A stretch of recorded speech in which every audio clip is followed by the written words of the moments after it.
My friends, too often in life, we confuse our role in a situation. When challenges come, we think, maybe I'm the problem.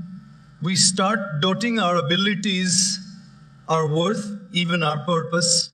But the truth is, many times, you are not the problem.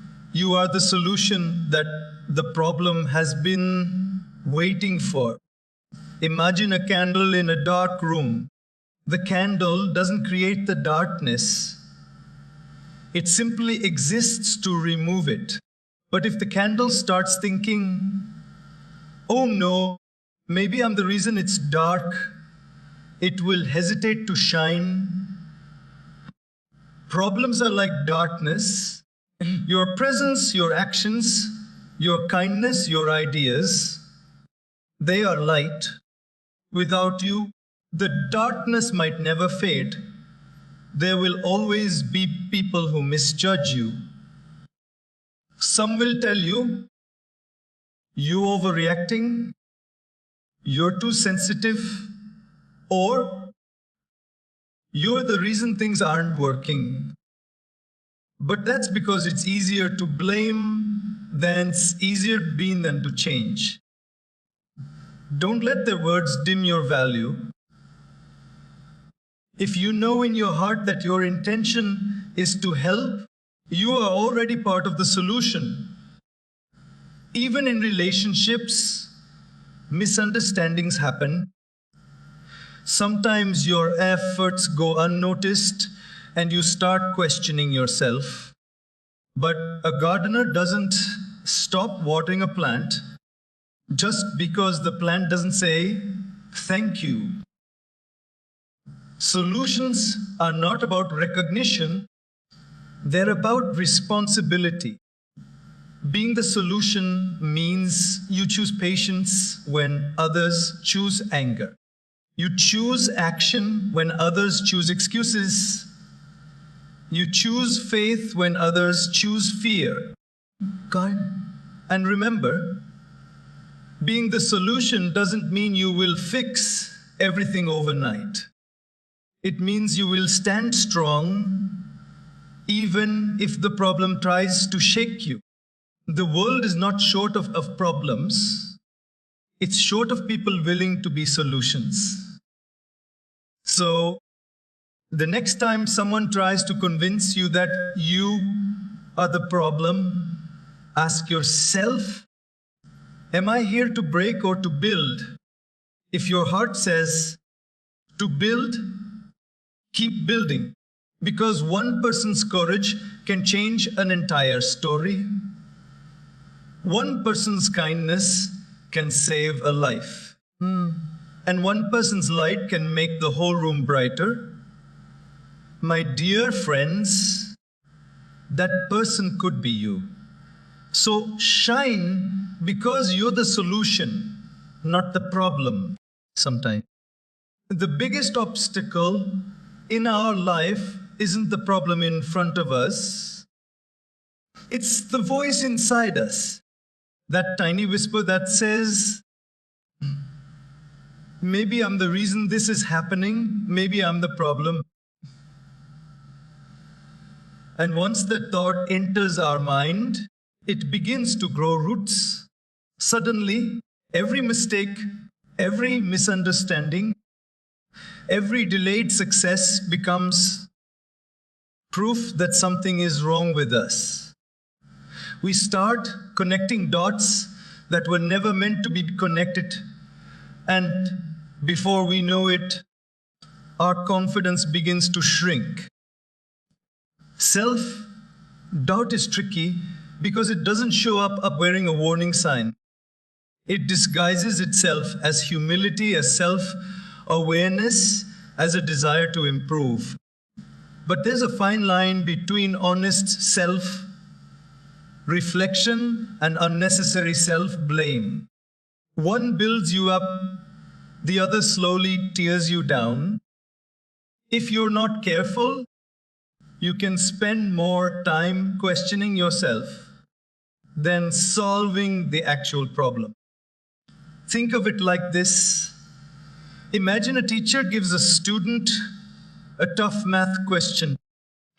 The student struggles for a few minutes, and then instead of trying to understand the problem, they think, I'm just bad at math, I can't do this, it's my fault. The truth is, maybe the problem was just challenging. Maybe the student just needed a different approach. But instead of focusing on finding the solution, they've convinced themselves they are the problem. And the sad part, that belief can become so strong that they stop even trying. Life works in the same way. You might be in a workplace where someone else's poor planning creates a crisis. But because you're a responsible person, you start feeling guilty for not preventing it. You might be in a relationship where the other person is going through their own emotional battles, yet you carry the weight thinking you're the reason they're upset. The more you tell yourself, I'm the problem, the more you rob yourself of the energy you need to actually be the solution. We have to understand this. Being involved in a problem does not automatically mean we are the cause of it. Sometimes you are in the middle of a storm, not because you created the rain, but because you are the one who knows how to build the shelter. But if you start blaming yourself for the storm, you will never start building. When you internalize problems as your identity, you're giving away your power to change them. You're placing yourself in the role of the villain when, in reality, you may have been chosen for the role of the hero. The hero doesn't say, it's all my fault this dragon exists. The hero says, the dragon is here. I'll figure out how to face it. Here's the truth. Self will always try to convince you that you are not good enough, not capable enough, not ready enough. But remember, no candle questions its ability to shine just because the room is too dark. In fact, the darker the room, the more valuable that candle becomes. So the next time your mind tries to convince you that you are the problem, pause and ask yourself, am I the cause of this situation? Or am I the one who can bring clarity and light to it? More often than you think, the answer will be that you are here to help, to guide, to solve. And when you truly believe that, self-doubt will lose its grip on your heart. Value the influence of kindness, patience, and understanding as powerful tools for transformation. In a world that often celebrates speed, aggression, and instant results, these qualities might seem soft or ineffective. But in reality, they have the power to shift situations more profoundly than force ever could. Kindness disarms hostility because it shows that your intentions are not to win an argument, but to heal a divide. Patience allows you to wait for the right moment, to let emotions settle, and to give space for clearer thinking to emerge. Understanding helps you see beyond someone's words or actions to the deeper reasons behind them. Pain, fear, insecurity, or past experiences. When you combine these three qualities, you create an environment where solutions naturally arise. because people feel safe, respected, and heard. You don't need to raise your voice to make an impact. Sometimes it's your calm tone, your willingness to listen, and your gentle encouragement that changes the entire course of a conversation or situation.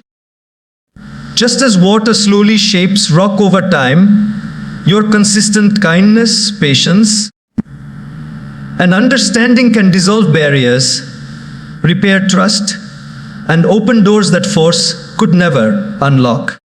Replace the question, why me, with this, what can I do?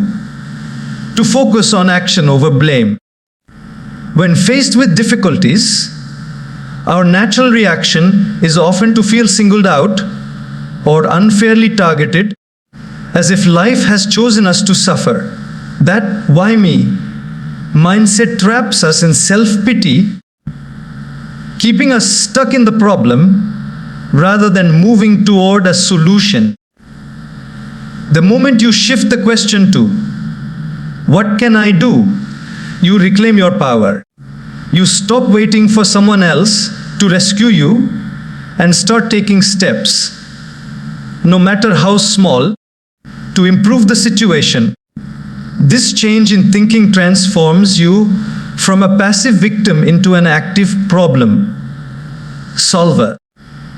It pushes your focus toward the next move instead of dwelling on the unfairness of what happened. Even in situations where you can't change the circumstances entirely, you can influence your response, your attitude, and the direction you take from here. This is how momentum is built. Not through endless questioning of why something happened, but through intentional action that moves you forward. Every great turnaround in life begins with that single, empowering question. What can I do right now to make things better? Realize that the world already has enough problems. It needs your solutions, not your self-doubt. Everyday news headlines, social media feeds, and personal conversations are filled with stories of challenges, conflicts, and crises. Adding your own self-criticism and feelings of inadequacy to that list doesn't help anyone, least of all yourself. When you dwell on your shortcomings, you reduce your capacity to contribute meaningfully to the situations around you. The truth is, your time and energy are precious resources, and the more you waste them questioning your worth, the less you have left to actually make a difference. Instead of feeding the negativity by thinking of yourself as part of the mess, focus on the unique ways you can be part of the cleanup. Whether it's offering a new idea, lending a helping hand, or simply being a voice of encouragement, you have something valuable to bring. Your role is not to compete with the chaos, but to counter it. By letting go of self-doubt, you free yourself to think creatively, act decisively, and inspire others to do the same. The world doesn't need another problem. It needs people willing to step up as part of the solution. And that starts with believing you can be one. One of the most challenging things in life is to be misunderstood. You can have the purest intentions, yet people will sometimes look at your actions and assign the wrong meaning to them. They might say you're selfish when you're simply setting boundaries. They might say you're stubborn when you're just standing for what's right. They might call you the problem when you're actually working to fix it. Why does this happen? Because it's far easier to point a finger than to turn the mirror around. Blame is convenient. It doesn't require self-reflection. It doesn't require accountability. And it doesn't require change. But if someone can put the weight of a situation on you, they can avoid the discomfort of it dealing their own role in it. I remember once hearing about a young woman at work who kept pushing her team to improve their process.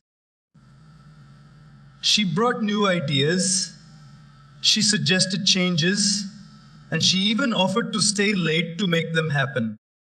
But instead of appreciation, some colleagues whispered, "She's making things complicated. She's always creating problems." They didn't realize she wasn't creating problems. She was revealing them so they could be solved. The truth was, her presence made it harder for people ignore what needed fixing. And sometimes, people prefer comfort over improvement. It's the same in personal life. You may speak up about something that feels wrong in a friendship, relationship, and instead of addressing the concern, the other person says, "Oh, you're overacting. You're too sensitive." But let me tell you, sensitivity is not a weakness, it's awareness. If no one ever pointed out what's wrong, nothing would ever get better. When people misjudge you, the danger is not in their opinion. It's in you starting to believe it.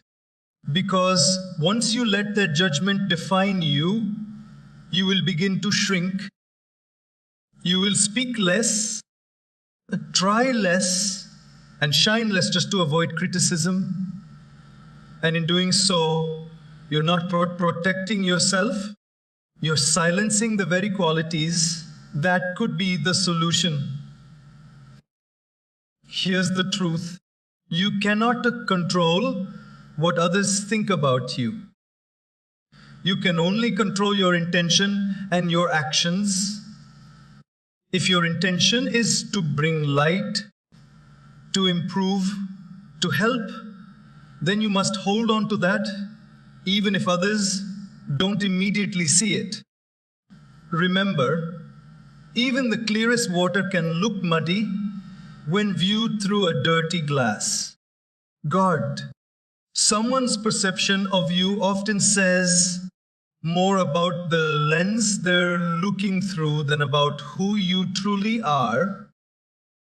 History is full of people who were misunderstood in their time. Innovators, leaders, reformers. They were called troublemakers because they challenged the way things were.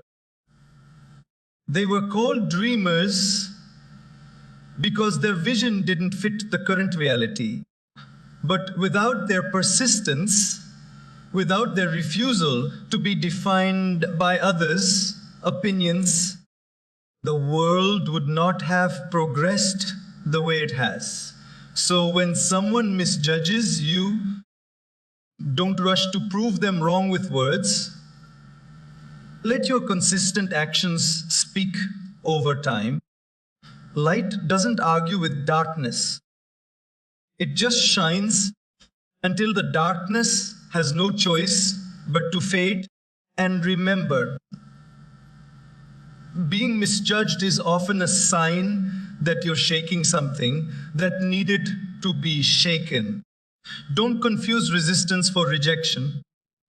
Sometimes, the noise you hear from others is just the sound of change beginning. Keep going, because you might just be the very solution they didn't realize they needed. In life, There will always be two versions of your actions, the one you intend and the one others perceive. And sometimes those two versions don't match. You might have the purest heart, the most honest desire to help, yet someone will still misinterpret it.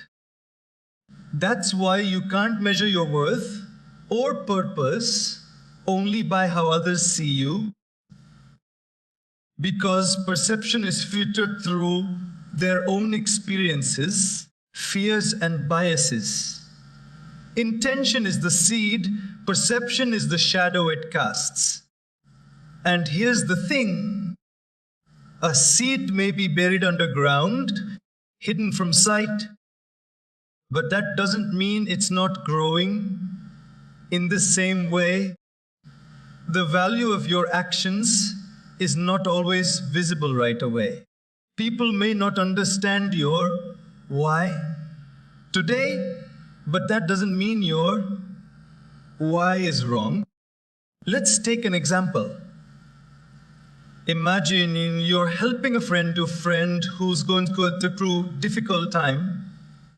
You check in on them, offer advice, and encourage them to keep going. But one day, they get upset and say, "You're just judging me. You think you're better than me." That may hurt, because in your heart, you know your intention was love, not judgment.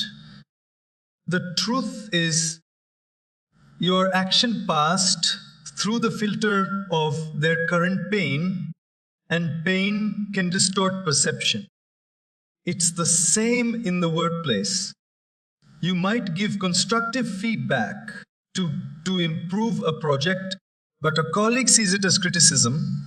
They may label you as overly critical when, in reality, you just care about quality.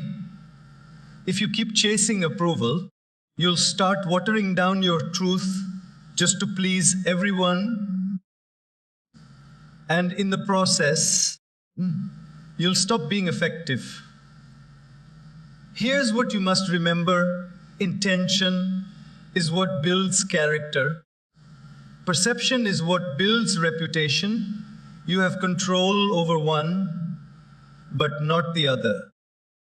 And if you're forced to choose between protecting your character or your reputation, always choose character. Reputation can change with the winds of opinion, but character remains steady no matter the storm. There's a powerful lesson from nature here. A lighthouse's intention is simpler: to guide ships safely to shore. But to a ship headed in the wrong direction, that same light may feel like a warning or even an obstacle.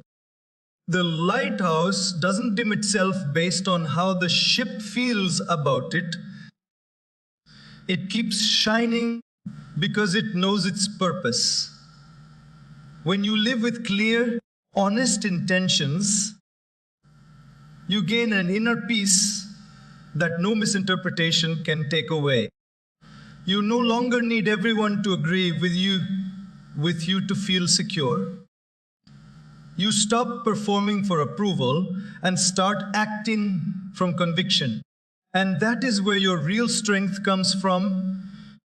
Yes, there will be moments when being misunderstood hurts. You might lose opportunities, friendships, or recognition because someone saw you in a way that wasn't true. But the question is, will you allow that to make you doubt yourself? Or will you hold firm, knowing that time often reveals the truth of our intentions? Because here's the reality: perception may dominate in the short term, but intention wins in the long run. So keep your why pure, your We live in a world that often celebrates what is seen and overlooks what is unseen. The loudest voices, the most visible results, the grand achievements, these are the things that get applause. But life's real strength often lies in the quiet, unseen efforts that no one talks about. The late nights you spend working while everyone else sleeps. The small acts of kindness you do without expecting anything back. The personal sacrifices you make that no one will ever know about. It's easy to feel invisible when your work goes unnoticed. You might think, does it even matter if no one sees it? But here's the truth. The seed does its most important work underground.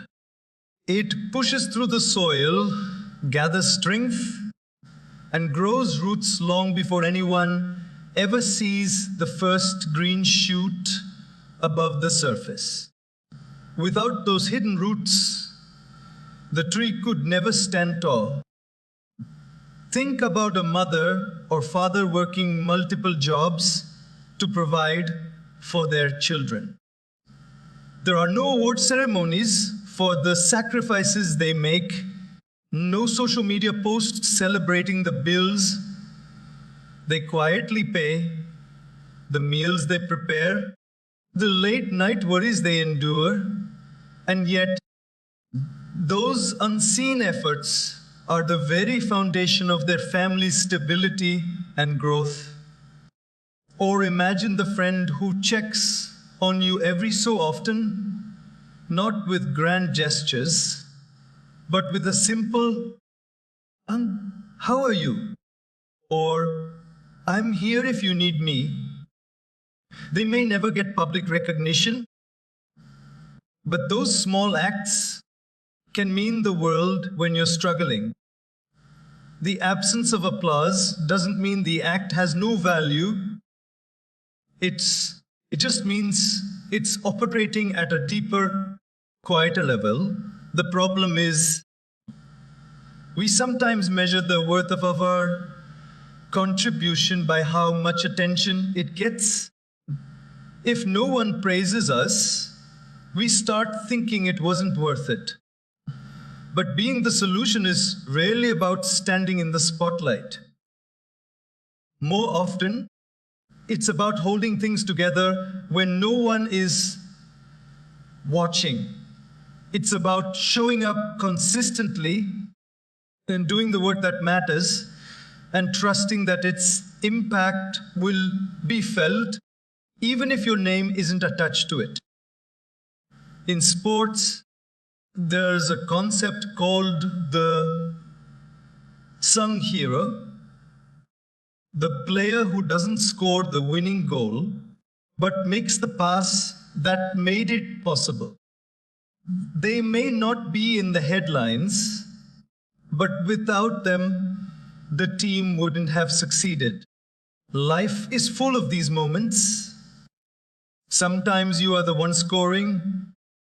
Sometimes you are the one making the pass. Both matter. Here's something important to remember. The world may not always notice your efforts, but people's lives are still changed because of them. And more importantly, you are changed because of them. Every unseen act of discipline builds your character. Every unseen act of kindness strengthens your compassion. Every unseen act of perseverance sharpens your resilience. So don't discount your quiet work. Don't wait for applause to validate your worth. A candle doesn't burn so people will clap for it. It burns because that's what it was made to do. In the same way, your unseen efforts are part of who you are. The builder, the helper, the solution.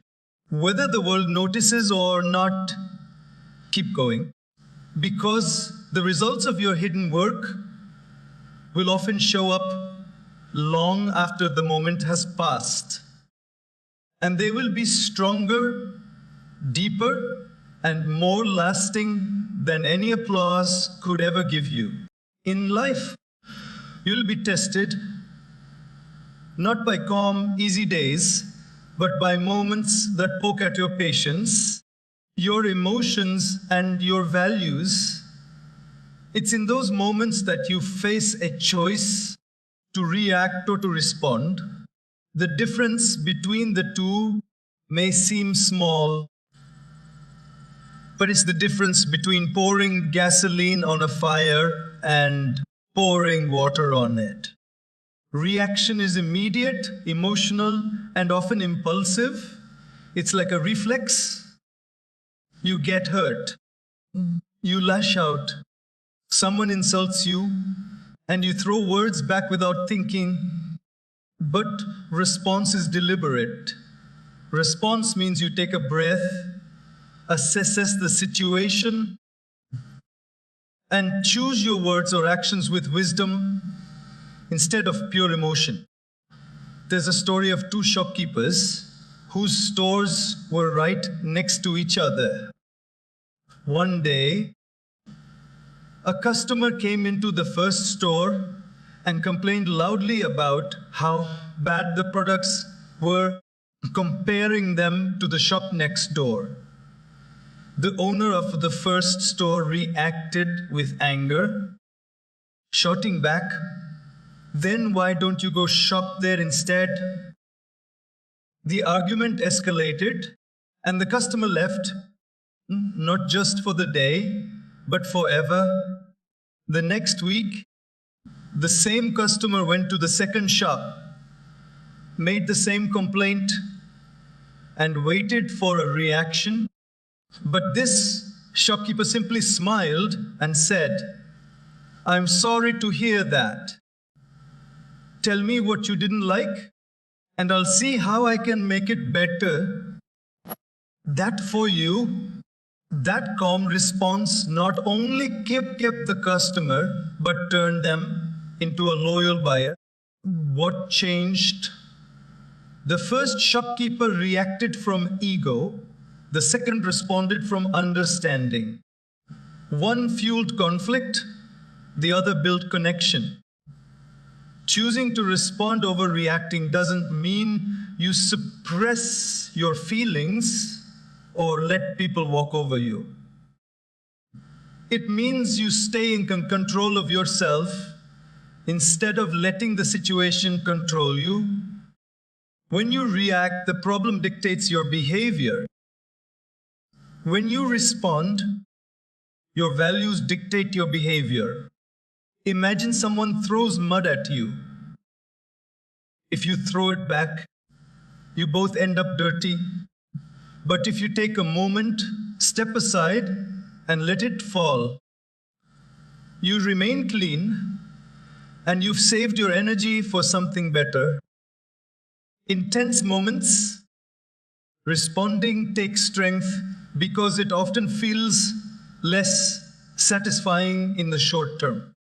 The quick comeback, the angry text, the sarcastic reply, they give a temporary release, but in the long run, they can damage relationships, opportunities, and even your peace of mind.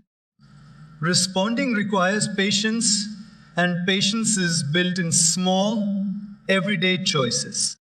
It's built when you pause before sending that email, when you listen fully before speaking, when you remind yourself, not every battle is worth fighting. It's a quiet strength, the strength to be calm in the storm, to think when others are shouting, to stand steady when others are shaking. The truth is, problems often grow because people react without thinking. But solutions often appear when someone is willing to pause, to think, and to choose the path that leads to resolution, not escalation, and that someone can be you.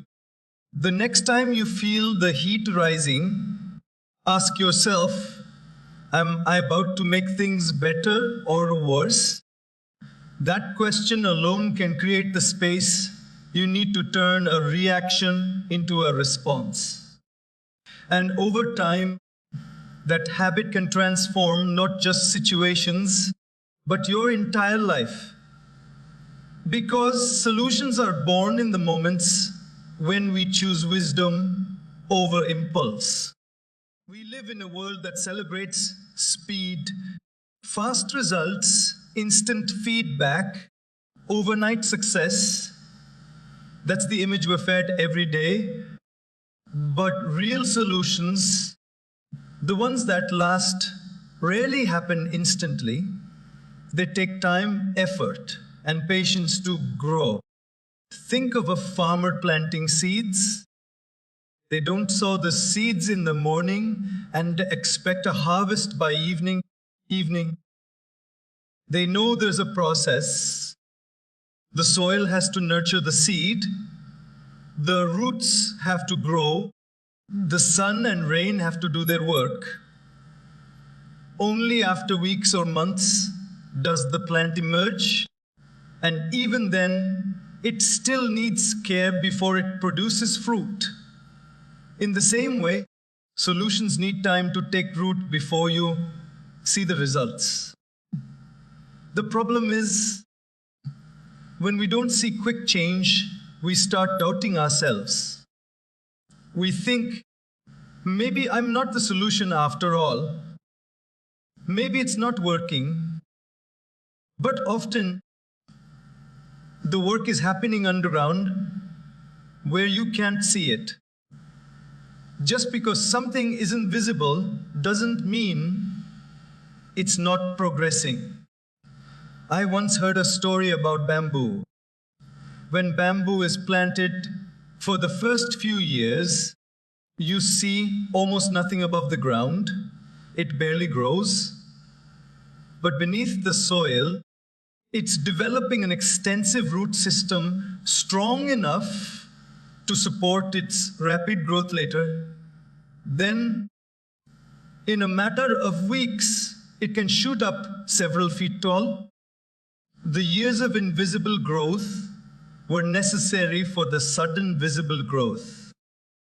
In relationships, careers, or personal growth, the same principle applies. If you're trying to repair trust with someone, it may take months or even years for them to truly believe in you again. If you're learning a new skill, you might spend weeks making mistakes before you see improvement. If you're building a business, there will be long periods where it feels like nothing is happening until suddenly everything comes together.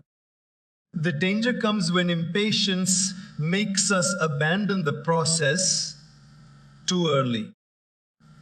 It's like digging up a seed every few days to see if it's growing. Every time you do that, you disrupt its progress. Some solutions fail not because they were wrong, but because they weren't given enough time. Being the solution requires persistence. It means showing up consistently, even when there's no applause, no visible progress, no immediate payoff.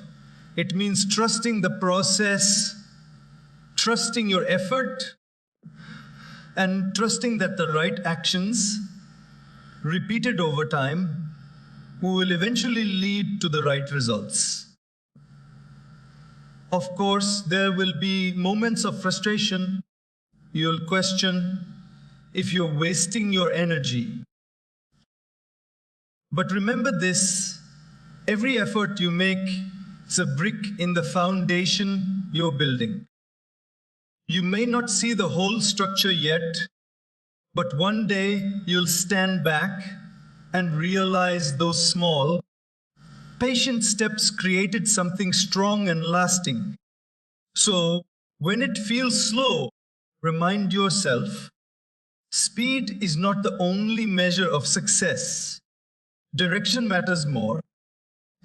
A fast wrong turn only gets you lost quicker, but a steady right path will always take you where you need to go.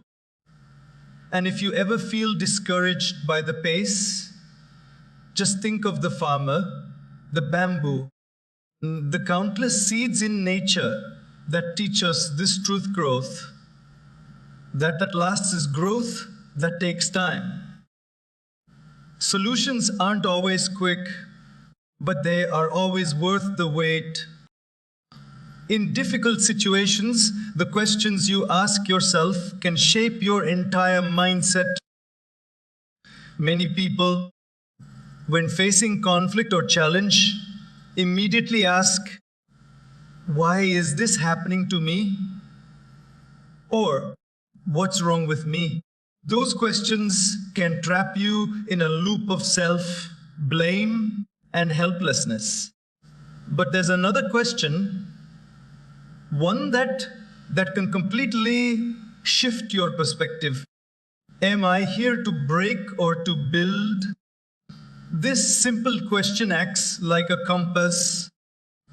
If your purpose is to build, then your focus moves from blaming to solving.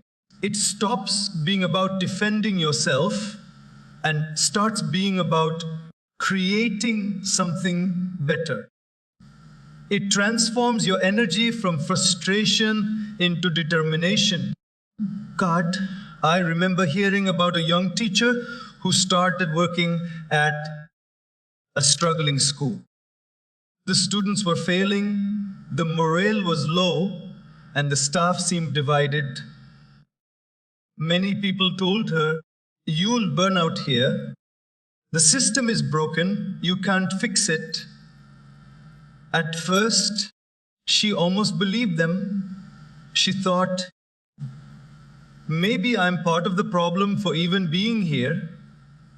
But one day, she asked herself, am I here to break or to build? That question changed her approach. She stopped focusing on how bad things were and started thinking about what she could do to improve them, even in small ways.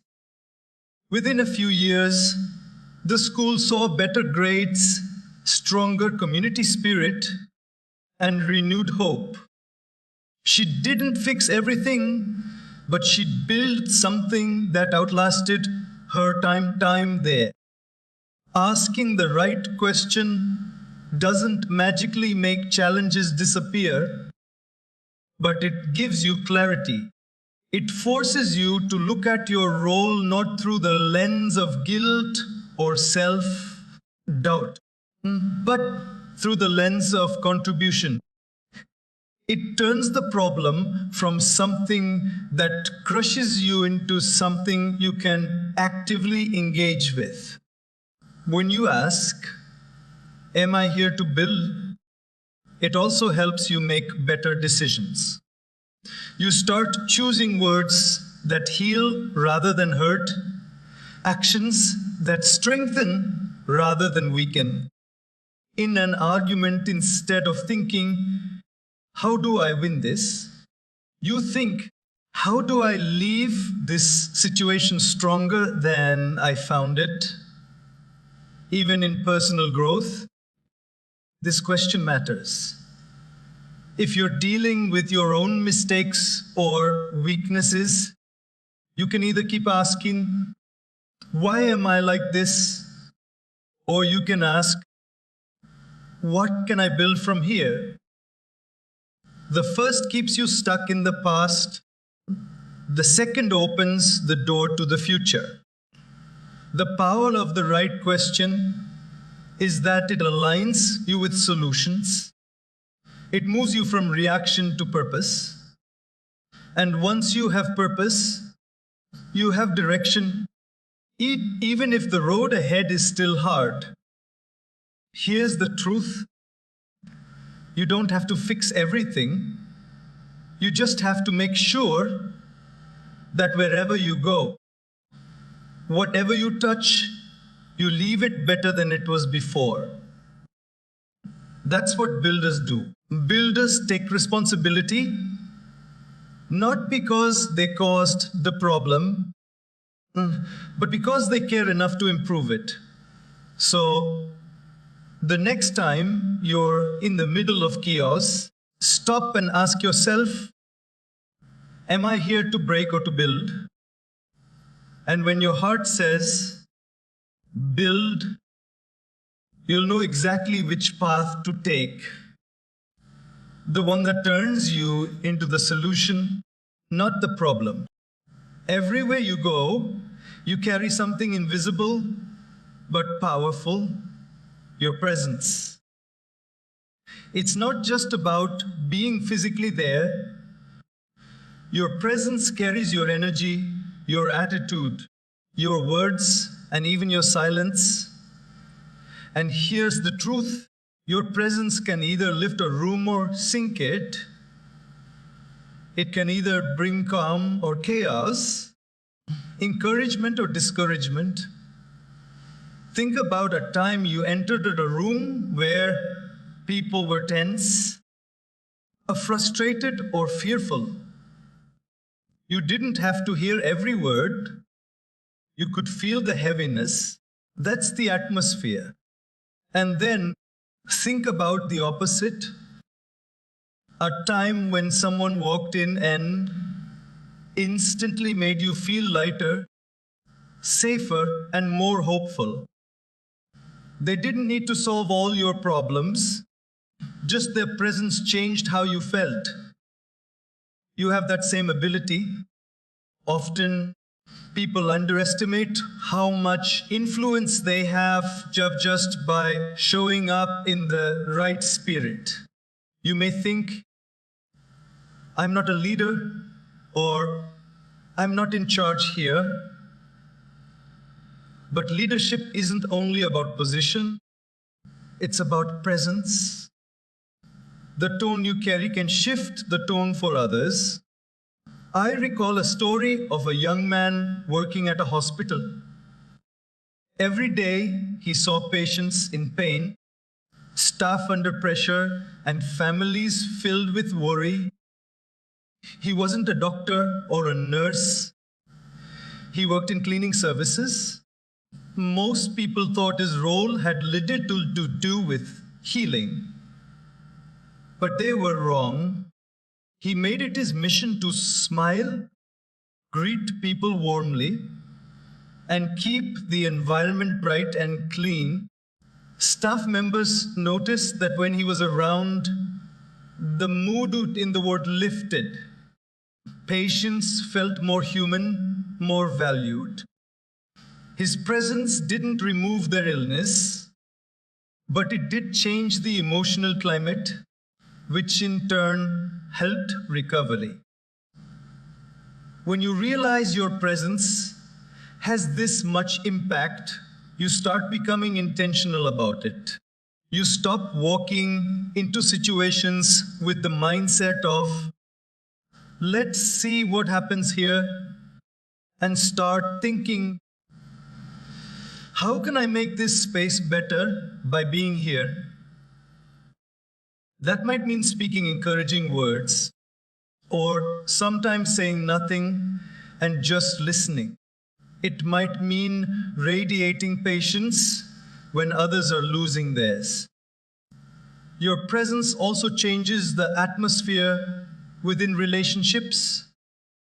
If a friend is going through a tough time, they may not remember every piece of advice you gave, but they will remember how they felt when you were with them. If you were calm, reassuring, and are genuine, that memory will stay long after the moment passes. Of course, this is not about pretending to be cheerful all the time or forcing positivity. when it's not real. It's about cultivating authenticity, carrying a spirit that's grounded, hopeful, and willing to help. Even in your struggles, you can bring an atmosphere of resilience instead of defeat. The real shift happens when you understand that every space you walk into is an opportunity. You can walk in as a mirror, simply reflecting whatever negativity is already there, or you can walk in as a light, influencing it for the better. One drains, the other sustains. So wherever you go, whether it's your workplace, your home, your community, remember this: you have the power to shift the air in the room. Your presence can be the calm in someone's storm, the spark in someone's dull day, the encouragement in someone's doubt. And that's what turns you from a bystander into a difference maker. There will come a moment when you realize that everything you've been through, the wins, the losses, the heartbreaks, victories, was preparing you for something greater. Sometimes we spend so much time looking back at what went wrong, or anxiously looking ahead at what could go wrong, that we forget to stand in the power of right now. The 10th and perhaps most crucial truth is this: the moment you're in is not random, and you are more ready than you think. We often wait for the perfect time to take a step, start a project, speak our truth, or pursue a dream. But here's the problem: perfect never arrives. Life will always have uncertainty, challenges, and risks. Waiting for things to be 100% secure before you move forward is like waiting for the ocean to be still before you swim. The reality is, the people who make the most impact aren't the ones who once had flawless conditions, and they're the ones who moved anyway. Think about a seed. If it waited for the perfect weather, the perfect soil, and the perfect rainfall, it would never grow. But instead, it pushes through the dirt in whatever conditions it's given, stretching toward the light. You are no different. Your moment to grow might not look ideal from the outside, but if you act now, you'll discover strength and capacity you didn't even know you had. The truth is, the journey to your calling will always test you before it rewards you. The trials are not punishment, they're preparation. They're sharpening your patience, deepening your empathy, and building resilience. All the times you thought you were being delayed were actually moments of refining, shaping you into the person who can handle the blessing when it arrives. Many people quit too early because they mistake the struggle as a sign they're failing. But struggle is not failure. It's proof you're in the fight. You're moving. You're growing. Diamonds are created under pressure, not comfort. You may feel the weight now, but that's the very thing giving you the strength for the next chapter. This is where courage comes in. Courage isn't about feeling fearless. It's about moving even while you feel afraid. It's about saying, I don't have all the answers, but I'm going to take the next step anyway. You might not control the entire journey, but you control your next move. And when you choose to take that step, you send a signal, not just to the world, but to yourself, that you are ready. One of the greatest lies you can believe is that someone else is more qualified to live your calling than you are. Your path, your story, your experiences are uniquely yours for a reason. No one else has your exact combination of pain lessons and passion. That's why no one else can bring to the world what you can. The 10th key point is a reminder. You're not waiting on the perfect time. The time is waiting on you. Stop underestimating what you can do with what you already have. Stop telling yourself you need one more sign, one more skill, one more stroke of luck before you begin. Everything you've gone through has already been equipping you. The stage is set. The doors are not just opening, they're waiting for you to walk through them. All that's left is for you to trust that you belong there, take the step, and step into the life that's been waiting for you all along.